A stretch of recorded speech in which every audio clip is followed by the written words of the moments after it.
Assalomu alaykum hurmatli obunachilar. Ochig'ini aytaman, keyingi hafta chiqadigan bo'lib qoldim. O'tgan hafta ham chiqolmadim, bu hafta ham chiqolmaydigan bo'lib qolyapman. Shu sababli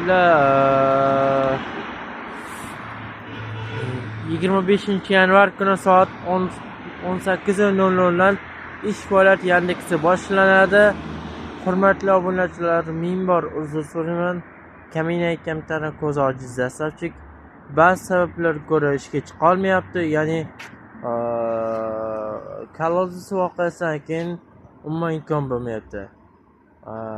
Hurmatli obunachilar, to'g'risi aytaman, men internet kuzatib yuribman. Bu nima degan gap bu? Hamma joyda sharmandagarchilik bor deylar. Qimorni reklama qilishga balo bormi?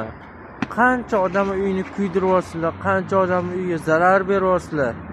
Mana yana bitta ma'lumot aytishga men majburman bugun. Mana taftish kanali ish faoliyatini tugatildi. Ya'ni hozir mana sud jarayoniga o'tmoqda. Yaqinda sudlari ham bo'ladi, qonun qarorlari ham chiqadi.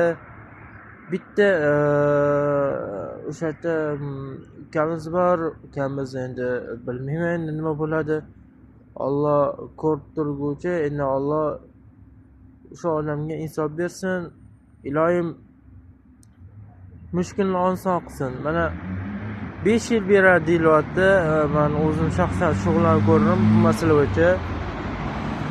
Advokatni yollamoqchi ham bo'lgandim, lekin foydasi yo'qligini bilib men aralasha olmadim. Chunki bu ikkinchi marta tushishi bo'lganligi uchun men yordam bera olmayman.